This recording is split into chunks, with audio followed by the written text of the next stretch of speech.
Hey guys, Rob Mitchell here. Thanks for joining me for a mini webinar on day trading practical scaling secrets, broad concepts in market scaling. In this video, I'm going to show you how you can use the price action on a chart to scale your indicators and your trading signals and strategies and systems, etc. Yeah, so without further delay, past performance is not necessarily indicative of future results. There's a risk of loss trading futures. Don't use the grocery money for trading. Yeah. Okay. One of the most difficult issues that traders face is dealing with the scale of the market. Simply put, the market scale is constantly changing. The number of bars that you will go in one direction, and then you might consolidate and turn, and some are bigger, some are smaller, etc. So one simple example of that would be, you see this all the time. Market go 50 ticks in a few minutes, and then it just stalls. And what happens there is it lures in a bunch of novice traders that often enter just in time for it to do what? Stall or chop. Yeah, I don't particularly like that word chop because it doesn't really define, because there are certain patterns that often happen after this. What you want to do is you want to make sure that you don't get caught in those kinds of things. Another one is where it gets real small. Yeah. So scaling involves knowing what to do in a normal market situation, and what not to do, preferably when the scale is too big or too small.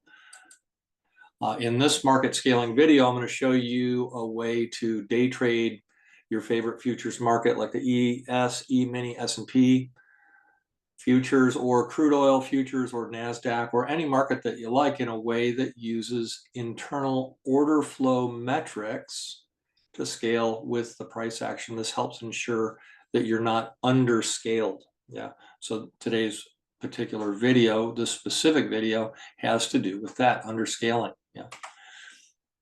So knowing what is normal or not is an important concept, and we've discussed this concept in other videos on this channel a lot. Yeah. So here's a simple method for scaling that can help you a lot. Use the Trap Trader Oscillator with the Smart Dynamic Zones on the Smart Super Renko, custom price bars from IndicatorSmart. Look for a color change, and then make sure the color change results in a movement of at least 3 continuation bars on a reversal, or 2 on a continuation of the pattern. We're going to take a look at what that looks like in just a minute. And then you look for subsequent color changes in the same direction, as long as that original condition, the subsequent condition of 2 is being maintained. And you do this, or doing this gives you a metric for success at the scale that you're trading at. In other words, it's a feedback mechanism. And you make sure that you're not doing it in a bunch of what, like I said earlier, I don't particularly like the term, but chop. Yeah. There are tons of themes and variations of this concept that could be used. This is just one. Simple. Yeah. So let's take a look at the proof of concept for this using, this is a 4-quadrant application. You can learn more about that at IndicatorSmart. Methods on the Emini S&P futures on a 4/8 Smart Super Renko chart. The indicators we're going to use here are the Smart Super Renko, Trap Trader Oscillator Advanced, and the Smart Dynamic Zones. Smart Dynamic Zones and Trap Trader Oscillator are in the second panel, and I have it set to show the color changes on the background of the entire chart, so that you don't even need to look down here really if you don't want to. Yeah, but basically what you're doing is you're looking for a color change that happens here, and then you're going to go 3 or more. That's the first pattern that you want to have. 3 or more what? Continuation bars. 1, 2, 3. And then you come up here for the recycle, and you get the color change right there, and you go. Yeah, there's an arrow right there that is being marked to show where that is. And then this one goes more than that, and then the arrow, and then this one goes more than the minimum required, and then the arrow, and this one goes more than the minimum required, and the arrow, and this one goes more than the minimum required, and the arrow, and then it doesn't. And then it doesn't. And then we get a reversal over in here. We look for 3 or more in the direction, and then you get the color change right here, and then there's the arrow. Yeah. Does it go at least 2? Yes, it does. You know, go on this one. Yeah. It does not go at least 3 in the other direction, and so you just can continue with that. Yeah. And then continue and continue. You see, it's just green. Yeah, green. Now, I prefer one theme or variation. I want to have a change to the left. Yeah, so at least it went black or red. Yeah, change to the left. Yeah. And you come up and you get this one, and you get nicked on that one. Yeah, you get nicked on that one. Now you could change the rule to you must have taken out that prior by 3, but that'll have you missing a lot of trades. So, and then the market comes down, does this, you don't get any 3s going down, and then it starts picking it back up over in here again. But that's the pattern. There are many examples of it here. You could study this chart using what? Trap Trader, Oscillator, Advanced, Smart Dynamic Zones, and a 4/8 Smart Super Renko. There's other indicators on this chart. I'll notate that in a moment. This is the result, just doing a couple days, trading 3 lots, 4, 8, 16 tick targets, go to a break even at 5 ticks, and expectancy about 181 or so, 181.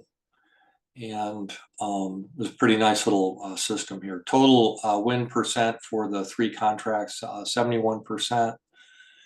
And you can see the maximum favorable excursion is better than the adverse excursion. Yeah, that can be super helpful. This is a report from a tool that we use called Trade Markers. And I have it tabulating the data for this exact little TTOA scaling quasi system. If you want to make a system out of this, you certainly could. You could also add other bells and whistles to it if you wanted to. Yeah. So using this concept, we know what's normal or not in a specific scale, in an absolutely specific scale. But we could also call that a pattern classification. On some prior videos, I might have used that term, a pattern classification or a scale. Those are not necessarily mutually inclusive of one another. Yeah, so we also want to know that continuation is the most likely result where the market is behaving normally. And so this scaling trick helps you to do that. It also gives us a good idea that since scaled trades are fundamentally normal, we might expect the parties, the people that are behind it, or that would be to the left, the one that went 3 and then 2 and then 2, that are still operating on the next cycle. In other words, those participants are the ones that are helping carry our trades to success. Such an important concept. Yeah, that goes a little bit beyond it's a little critical thinking there. Yeah, this concept is super important for traders. Who's driving this thing, and are they still present? Yeah, and this particular scaling method helps you to make sure that you are in alignment with that. Yeah, you could call it an alignment system. So we might take this to another level and actually try to identify those specific parties. I teach that kind of stuff in my trading room every day.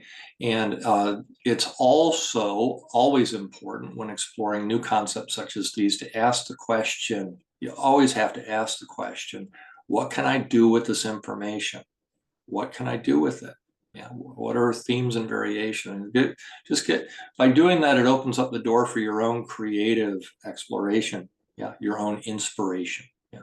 So further, it's important to take the concepts such as these and develop them into more fully actionable risk management systems using tools and technology like the 4-quadrant method from IndicatorSmart. You can learn more about that. Just go over there and reading. It's a simple concept.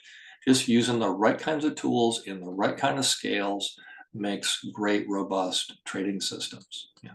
I also did some recent webinars with Ninjatrader on this same concept, webinars